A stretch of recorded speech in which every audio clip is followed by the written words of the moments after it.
orang yang dicintai disebut dengan mahbub. Mahbubun.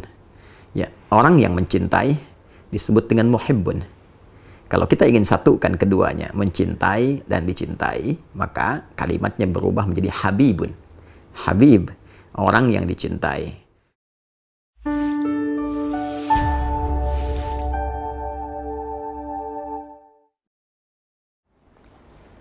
Bismillahirrahmanirrahim. Assalamualaikum warahmatullahi wabarakatuh. Alhamdulillah, wassalatu wassalamu ala rasulillah wa ala alihi wa sahbihi wa man wala wa ba'du. Saudara-saudariku, terdapat satu keterangan yang sangat menarik di dalam kitab Al-Kasyaf, ya, karya Al-Imam Zamakhsyari atau Mahmud bin Umar Az-Zamakhsyari Al-Khawarizmi.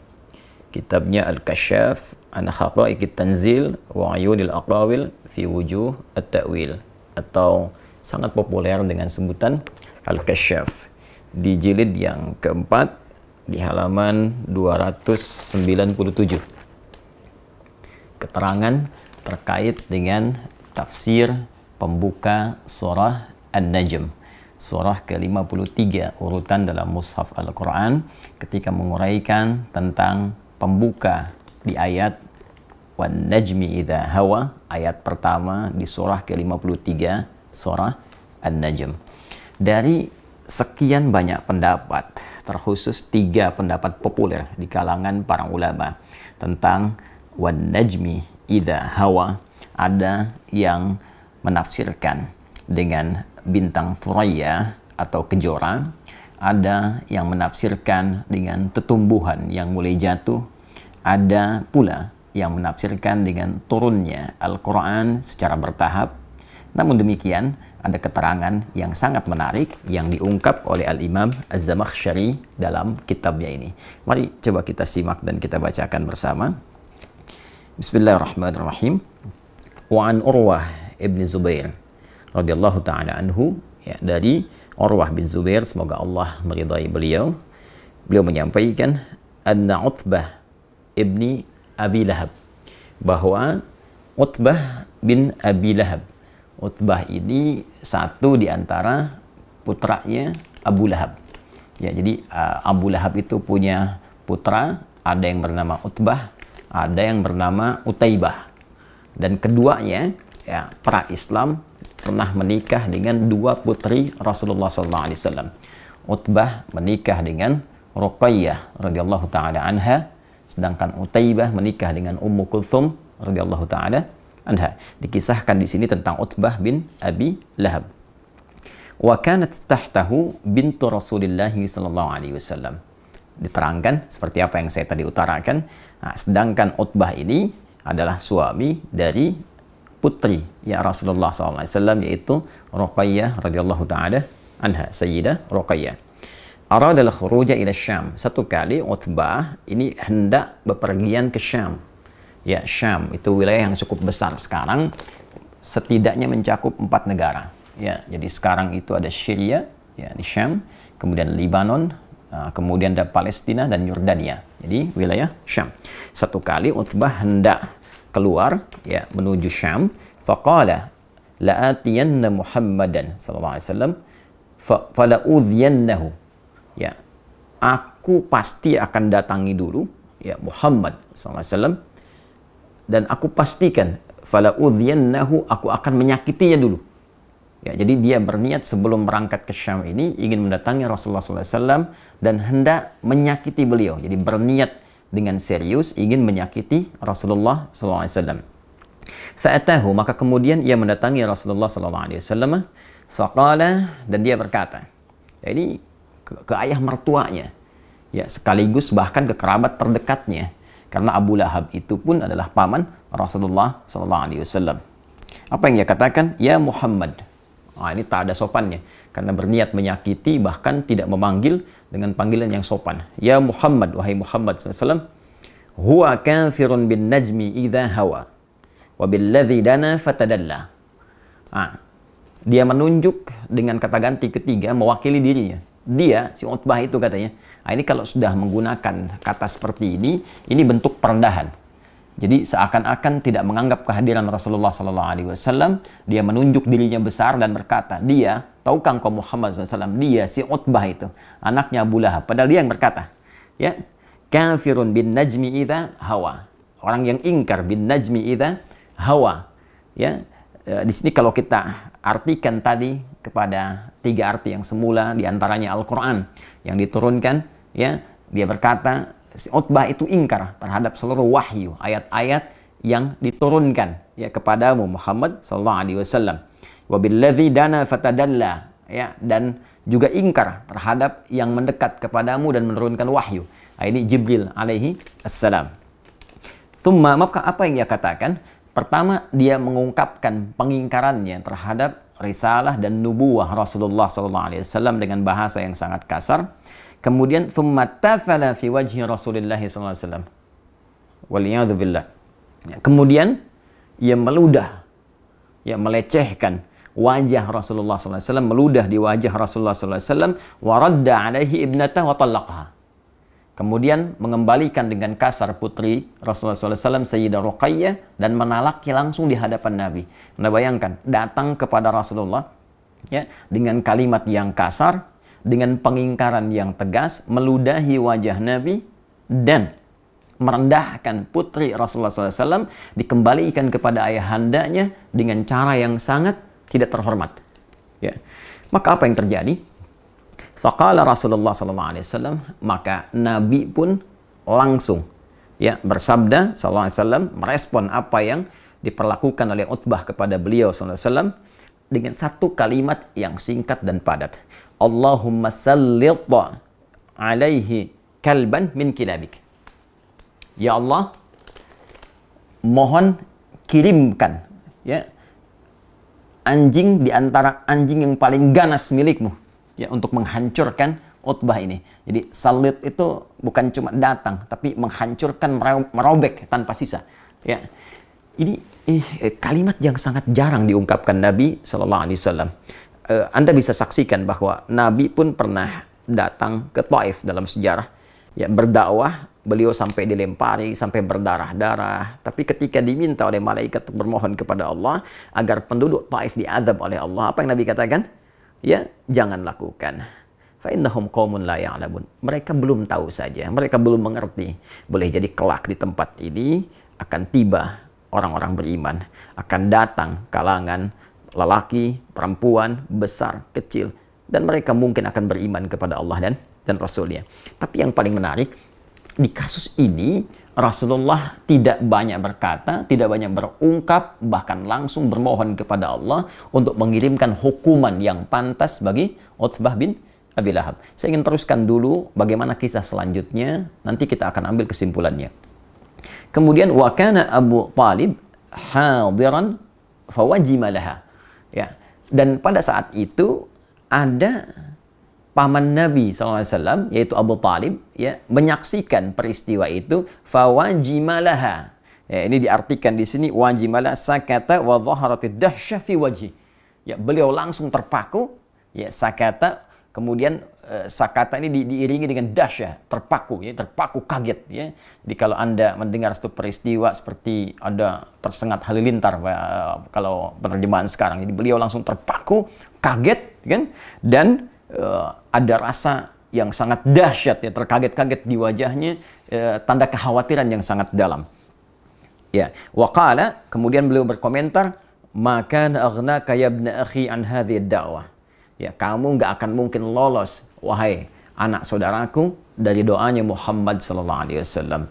Jadi Abu Talib menyadari apa yang disampaikan Rasulullah SAW pasti terjadi. Ya, jadi saking kagetnya, karena ini beliau ini lembut. Rasulullah ini lembut, disakiti pada dirinya, kemudian juga ada yang melempari, menjahili, itu membalas dengan balasan yang sangat luar biasa beradab, sangat mulia. Tapi di kasus ini, itu Nabi sampai mengeluarkan kalimat doa yang sangat dahsyat, sehingga membuat keadaan Abu Talib terpaku. Ya, dan berkomentar, maka aghnaka ya ibn akhi an hadhihi ad-da'wah. Kamu tidak akan pernah lolos, wahai anak saudaraku, maksudnya ke Utbah bin Abi Lahab, dari doa yang disampaikan oleh Rasulullah sallallahu alaihi wasallam. Faraja'a Utbah ila abihi fa akhbarah. Maka Utbah pun pulang kembali ya menemui bapaknya dan mengabarkan apa yang telah terjadi. Ya, dia mengabarkan tindakannya dan respon Rasulullah sallallahu alaihi wasallam. Thumma kharaju ila Syam, kemudian mereka pun berangkat ke Syam. Ya, fanazzalu manzilan, ya maka mereka singgah di satu tempat, di satu rumah kediaman, fa asyrafa alaihim rahibun minad dair. Ya, maka menerima mereka ya, salah seorang rahib, pendeta minad dair, ya dari wilayah tersebut. Faqala lahum, maka pendeta itu berkata, mengingatkan kepada Abu Lahab, Utbah dan rombongannya, ya. Inna hadhihi ardun musbi'ah. Hati-hati. Tempat ini tempat yang tidak biasa, banyak binatang buas ya. Ya, musbi'ah di sini ditafsirkan dzat as-siba' wa wuhush, ya tempat yang banyak sekali hewan-hewan buasnya. Maka disampaikan oleh pendeta ini, di tempat ini hati-hati banyak binatang buasnya. Ya, kemudian apa yang terjadi? Faqala Abu Lahab, maka Abu Lahab pada saat itu berkata li ashabihi, kepada kawan-kawannya, aghithuna ya ma'syara Quraisyin hadhihi lailah.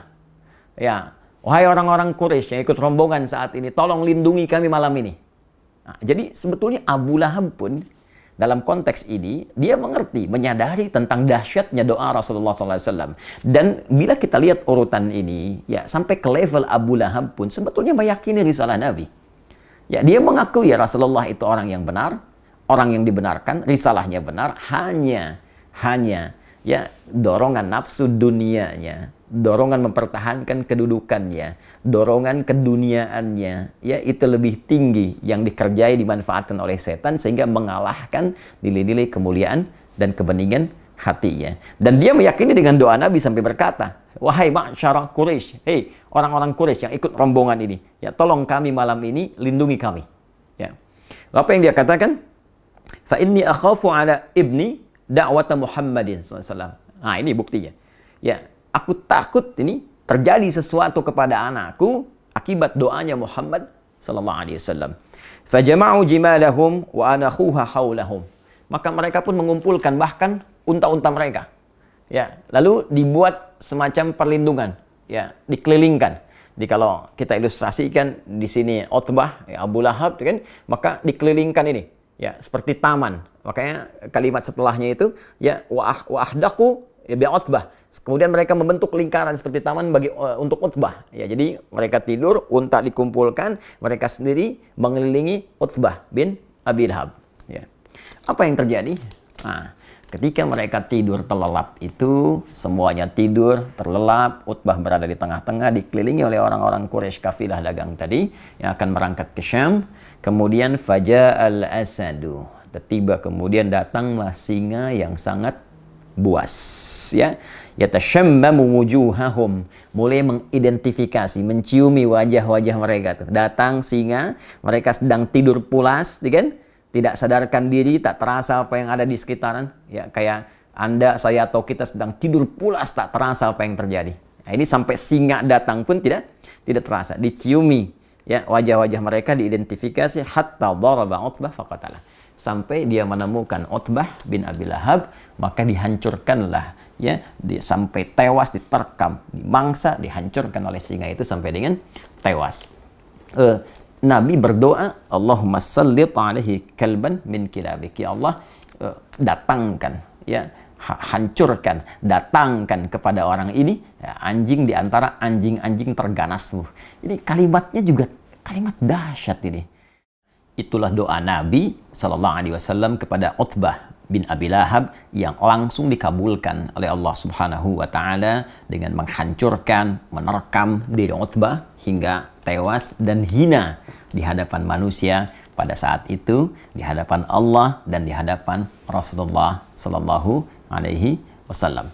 Ada yang menarik di kisah ini, tatkala seorang pujangga yang sangat populer, dan pujangga ini adalah pujangga yang seringkali membela Nabi sallallahu alaihi wasallam dan menjadikan seluruh syair-syairnya, ya syair-syair beliau untuk menegakkan panji Islam dan membela izzah Rasulullah sallallahu alaihi wasallam. Beliau adalah Hasan bin Thabit, ya Hasan bin Thabit. Beliau berkata, ya dalam salah satu syairnya, man yarji'ul 'ama ila ahlihi fama akilu sab'i birraji'i. Nah, jadi ketika terjadi peristiwa itu, beliau mengisahkan ya, orang-orang yang pergi ke Syam pada masa itu, kata beliau, semuanya pulang kecuali ada satu orang yang tidak kembali karena diterkam dan dihancurkan oleh binatang buas. Nah, yang ingin saya sampaikan teman-teman sekalian di kisah ini adalah hal yang tadi sempat saya singgung di pertengahan uraian kami, bahwa Nabi itu orang yang sangat pemaaf, orang yang sangat mulia, orang yang selalu mengesankan kebaikan walaupun dalam konteks merespon satu hal yang menyakitkan. Beliau pernah disakiti dengan lemparan batu di Taif, seperti tadi sempat saya sampaikan. Beliau banyak dicela, disebut tukang sihir, disebut tukang syair, disebut orang gila, sampai banyak turun pembelaan langsung dari Allah Subhanahu wa taala melalui ayat-ayat Al-Qur'an. Tapi secara pribadi, beliau tidak pernah kemudian membalas, merespon kepada para pencelanya dengan respon yang kasar. Namun di kasus ini, beliau langsung berdoa kepada Allah untuk mengirimkan satu balasan langsung kepada orang yang menyakiti beliau pada saat itu. Dan yang paling menarik digarisbawahi, jangan kita lupakan bahwa yang disakiti pada saat itu bukan hanya fisik pribadi Nabi, tapi ada keterkaitan dengan belahan jiwa Rasulullah SAW, yaitu putri Rasulullah SAW, yaitu keturunan Rasulullah SAW. Jadi ternyata ada sementara ulama yang membaca peristiwa ini dengan satu pandangan yang sangat luas, dengan berkata bahwa Nabi SAW akan begitu peka dengan belahan jiwanya, akan begitu peka dengan keturunan dan keluarga besarnya. Jadi ketika ada yang menyakiti pribadi Nabi, Nabi bisa menahan. Nabi bahkan bisa mendoakan ya, dengan hal-hal yang baik, yang ia bisa kembali kepada nilai-nilai kebaikan jika orang itu berniat untuk berubah. Tapi ketika yang tersinggung ya dari sisi Nabi adalah terkait dengan putrinya, terkait dengan keturunannya, dan dilecehkan di hadapan Rasulullah SAW, maka muncullah nilai-nilai yang tadi telah kita dapatkan, respon yang tidak biasa. Sehingga dengan itu dapat terbaca ketika Allah Subhanahu wa taala menurunkan satu ayat di dalam surah Asy-Syura. Ya, surah Asy-Syura di ayat yang ke-23. Ya, seakan Allah mengetahui perasaan Nabi ini yang tidak ingin terganggu dengan keluarga besarnya. Ya, yang tidak ingin dinodai keturunan-keturunan beliau sallallahu alaihi wasallam, sampai Allah menurunkan satu ayat yang tidak biasa. Ya, perhatikan bagaimana Allah menyampaikan di ayat ini, surah ke-42, surah Asy-Syura di ayat yang ke-23. Dzalikal ladzi yubasysyirullahu ibadahu alladzina amanu wa 'amilus shalihat. Ini dibuka dengan kalimat, demikianlah Allah memberikan kabar gembira bagi orang-orang yang beriman dan beramal soleh. Ini meneruskan pernyataan Allah di ayat ke-22-nya yang menjamin orang beriman, beramal soleh ditempatkan di Raudhatul Jannah, di taman-taman surga. Ya, namun setelah itu, perhatikan lanjutan ayatnya. Qul la as'alukum alaihi ajra. Ya, katakan Muhammad sallallahu alaihi wasallam kepada seluruh umatmu bahwa risalahku ini, dakwahku ini, aku sampaikan dengan tanpa mengharap imbalan apapun dari kalian. Aku tak berharap uang kalian, tak berharap harta kalian, tak berharap materi kalian. Illal mawaddata fil qurba. Ya, illal mawaddata fil qurba. Kecuali satu saja. Aku berharap cinta kalian kepada kerabat-kerabatku. Illal mawaddata fil qurba, kecuali cinta dari kalian terhadap kerabat-kerabatku, terhadap hubungan kekerabatan denganku. Mari kita lihat bagaimana komentar para ahli tafsir yang memberikan tafsiran di Quran surah ke-42 Asy-Syura di ayat ke-23. Kita lihat pertama misalnya di At-Tafsir Al-Kabir karya Al-Imam Al-Fakhrur Razi, ya. Ini ada di jilid ke-9. Ya, di jilid ke-9 kita ambil di halaman 595 dan 596. Ya. Nah, beliau memberikan penjelasan bahwa illal mawaddata fil qurba, yang dimaksud al-mawaddah fil qurba, kecintaan kepada kekerabatanku, beliau simpulkan itu ada 3. Ya, 3. 1, bisa umatnya, ya, seluruh umat beliau yang mengikuti seluruh tuntunan Rasulullah SAW dengan benar. Ya, mengerjakan segala perintah, meninggalkan segala larangan. Ya, kita bisa lihat di sini, ya, ada tafsiran demikian, kita bacakan. Nah, ini dia, ya. Fa in hamalnahu 'alal qarabah fahumul al, wa in hamalnahu 'alal ummah alladzina qabilu da'watahu fahum aidan al. Ya, jadi tafsiran pertama diartikan seluruh umat Rasulullah sallallahu alaihi wasallam yang mengikuti dakwah Nabi sallallahu alaihi wasallam, mencintai Rasulullah sallallahu alaihi wasallam, mengerjakan perintah-perintah Nabi, meninggalkan segala larangannya, maka mereka pun disebut dengan al, ya, keluarga besar Muhammad sallallahu alaihi wasallam dalam konteks pengikut dakwah dan risalah beliau. Ya, itu diikutkan pada firman Allah di Quran surah ketiga Ali Imran di ayat ke-31 di keumuman maknanya. Qul in kuntum tuhibbunallaha fattabi'uni yuhibbukumullah wa yaghfir lakum dzunubakum. Katakan Muhammad SAW, jika kalian semua umat-umat Muhammad SAW mencintai Allah, maka buktikan kecintaan itu, ya, dengan mengikuti tuntunan Rasulullah SAW. Ketika mengikuti tuntunan Rasulullah, maka dia dicintai oleh Allah seperti Allah mencintai Rasulullah SAW. Walaupun levelnya berbeda, tapi rasa cinta itu diturunkan. Karena Allah mencintai Rasulullah, mencintai pengikutnya, maka ada hubungan cinta yang menjalin kekerabatan antara Rasulullah dengan umatnya. Tafsiran 1. Tafsiran kedua diartikan pula dengan sahabat-sahabat Rasulullah SAW. Ya, ini terambil dari isyarat firman Allah, was-sabiqun as-sabiqun ulaikal muqarrabun. Ya, di surah Al-Waqiah, surah ke-56 ayat yang ke-10.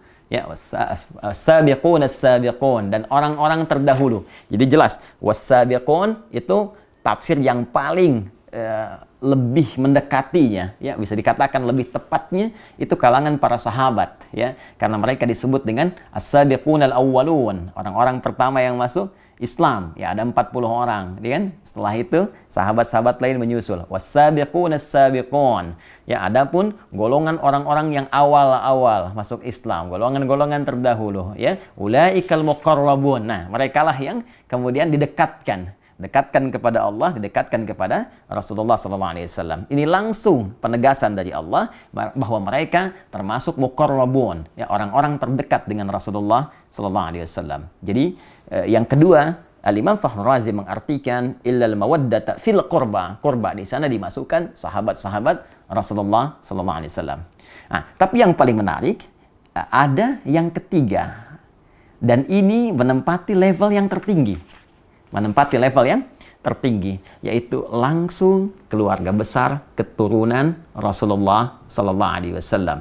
Ya, baik, ya, semua tersambung dari Al-Hasan ataupun Al-Husain ridwanullahu alaihima, yang keduanya tentunya tersambung kepada Sayyidah Fatimah Az-Zahra, ya, putri Rasulullah sallallahu alaihi wasallam, istri dari sahabat mulia Ali bin Abi Thalib karramallahu wajhah. Mari kita lihat teman-teman sekalian.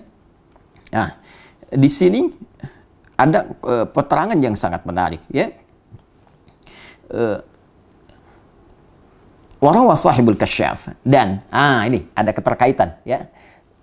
Pemilik tafsir al-Kasyaf Az-Zamakhsyari, ya, menyampaikan satu riwayat, ya, annahu lamma nazalat hadhil ayah, ya, tatkala turunnya ayat ini illal mawaddata fil qurba, ya, kemudian dikatakan kepada Rasulullah SAW, ya Rasulullah, wa ya Rasulullah, man qarabatuka haula'il ladzina wajabat alaina mawaddatuhum.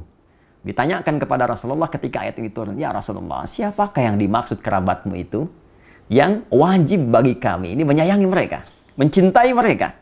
Ya, maka apa jawab Nabi? Faqala, maka beliau berkata, yang dimaksud itu yang spesifik, ya.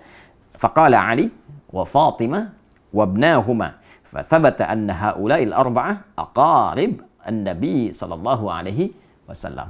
Ya, kata Nabi spesifik disebutkan, yang spesifiknya adalah Ali, Fatimah, dan putra dari keduanya. Dan tentunya ini mencakup keturunan-keturunan dari mereka. Jadi Nabi menempatkan keluarga besar beliau dalam konteks keturunan yang tersambung kepada beliau, itu di level pertama di al-mawaddah al-qurba, yang langsung memberikan jawaban kepada sahabat yang bertanya, siapa di antara ini, ya, mawaddah fil qurba, di antara kurba yang bagi kami wajib mencintai mereka, bagi kami harus menyayangi mereka, tidak boleh menyakiti mereka.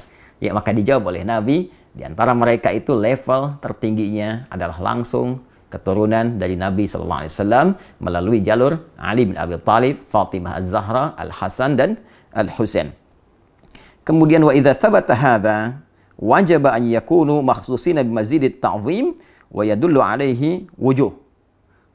Maka Al-Imam Fakhr Razi, ya, mengomentari kalimat riwayat tadi mengatakan, maka dengan tetapnya keterangan ini yang tadi disampaikan dari jawaban Nabi SAW, maka mereka, ya, keturunan Nabi langsung dari Ali, Fatimah, Al-Hasan, Al-Husain, ini harus menempati porsi tertinggi, ya, dari nilai kasih, cinta, perhatian, tak boleh disakiti dari 3 golongan yang tadi disebutkan.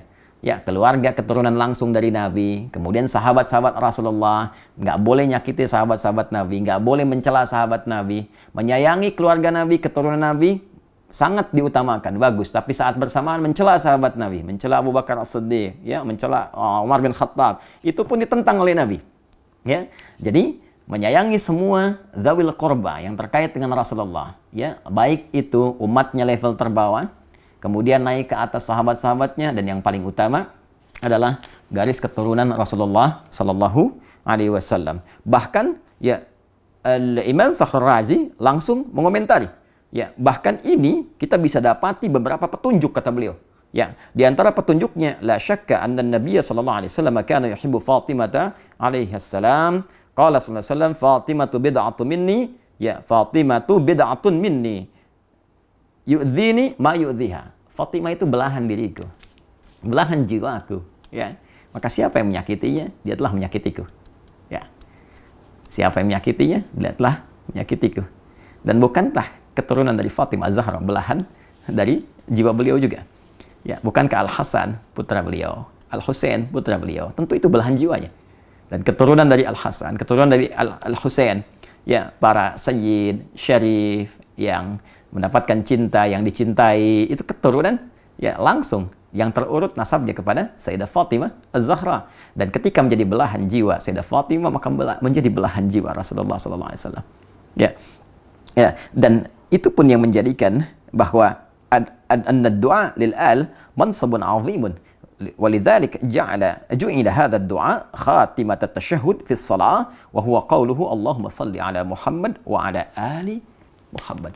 Karena itulah saking tingginya derajat mencintai keluarga besar ini pada level yang pertama sampai dijadikan doa dalam tasyahud. Allahumma shalli ala Muhammad wa ala ali Muhammad. Nah, yang ingin saya sampaikan saudara-saudariku bahwa ayat ini adalah ayat yang merespon bagaimana rasa cinta Nabi Shallallahu Alaihi Wasallam pada kerabat-kerabat beliau. Ya, baik itu umatnya yang mengikuti tuntunan beliau, sahabat-sahabat yang menyayangi, melindungi, menjaga beliau, apalagi keluarga besar yang tersambung langsung dengan Rasulullah Shallallahu Alaihi Wasallam. Jadi bila kita punya keluarga saja kita jaga, kita sayangi, maka demikian Rasulullah menjaga, menyayangi keluarga besarnya, termasuk keturunan-keturunannya. Karena itulah di dalam bahasa Arab, orang yang dicintai disebut dengan mahbub, mahbubun. Ya, orang yang mencintai disebut dengan muhibbun. Kalau kita ingin satukan keduanya, mencintai dan dicintai, maka kalimatnya berubah menjadi habibun. Habib, orang yang dicintai. Ya, orang yang sekaligus mencintai. Maka seringkali, ya, keturunan-keturunan Rasulullah itu disebut dengan Habib untuk memberikan kesan bahwa keturunan-keturunan Nabi mesti menjaga nilai mawaddah yang diturunkan langsung oleh Rasulullah dengan banyak melahirkan cinta kasih pada sesama, baik dalam bentuk amar ma'ruf ataupun nahi mungkar. Dan saat yang bersamaan ada isyarat kepada kita untuk mencintai mereka, tidak menyakiti mereka, karena menyakiti mereka adalah juga menyakiti langsung kepada Rasulullah SAW. Dengan ini saya bermohon kepada Allah, semoga Allah senantiasa memuliakan kita semua, memuliakan para sahabat-sahabat Nabi, dan terkhusus memuliakan, mencintai dan menjaga seluruh keluarga besar Rasulullah SAW sampai dengan keturunannya di masa kini ataupun di masa yang akan datang. Saya pun memohon maaf jika dalam setiap tutur perilaku ada tindakan-tindakan yang boleh jadi menyakiti keluarga besar Rasulullah SAW, dan semoga maaf Anda, kasih sayang Anda menjadikan peluang yang terbuka bagi saya untuk berjumpa dengan Rasulullah SAW dalam keadaan yang gembira bersama Anda semua dalam naungan ridha Allah Subhanahu wa Ta'ala. Ada juga penguat di tafsir Ibnu Katsir, tafsir Al-Quran Al-Azim. Ini ada di jilid yang keempat, ya, jilid yang keempat di halaman 187. Ya, ini disampaikan riwayatnya, ya, waqala Sudai an Abi Dailam qala lamma ji'a bi Ali ibn al-Husain asyara. Tatkala satu di antara keturunan Rasulullah SAW, ya, namanya adalah Ali ibn al-Husain, ya, pernah menjadi tawanan setelah terjadi peristiwa fitnah kubra, fitnah yang sangat besar. Ini dalil dari Ibnu Katsir yang menguatkan bukan hanya Fatimah ya radhiyallahu taala anha, Ali bin Abi Thalib, dan putra keduanya itu Al-Hasan Al-Husain. Tidak dicukupkan mawaddah al-qurba fil qurba pada keempatnya. Tapi ini gambaran. Kalau di kita sinekdok pas prototo disebutkan sebagian, menunjuk keseluruhan. Nah, di antara buktinya apa yang disampaikan oleh Imam Ibnu Katsir dalam tafsirnya, tafsir Al-Quranil Azim.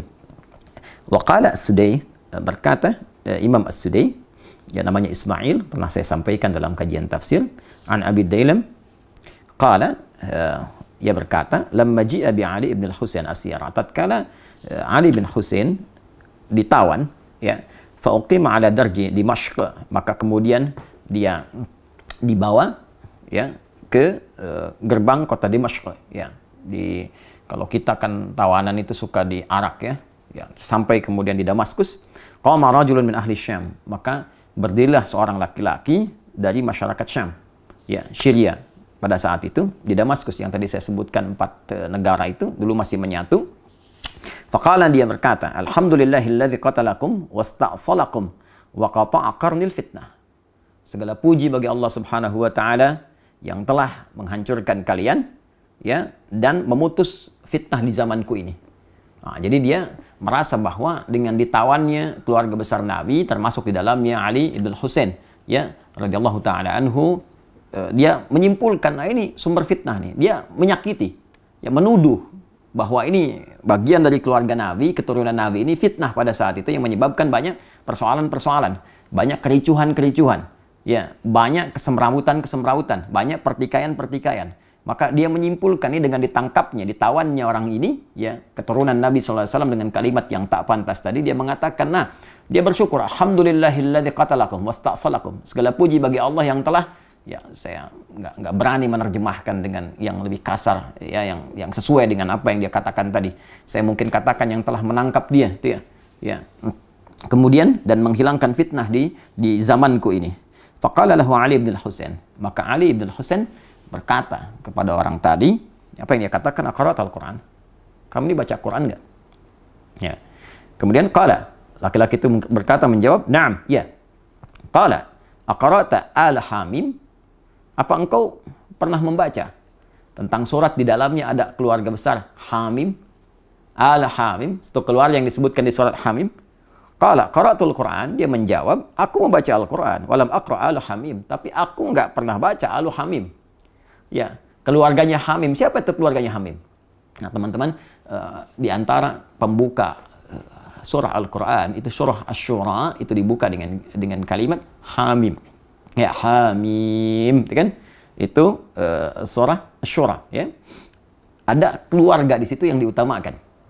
Ya, siapa keluarga itu? Maka dijawab oleh Ali bin Husain, qala ma qara'ta, apakah engkau enggak baca di ayat 23 tadi, qul la as'alukum alaihi ajran illa al-mawaddata fil qurba. Katakan Muhammad sallallahu alaihi wasallam, aku tidak meminta kepada kalian satu upah pun, satu materi pun kecuali rasa cinta, rasa hormat kepada keluarga keturunan Rasulullah sallallahu alaihi wasallam.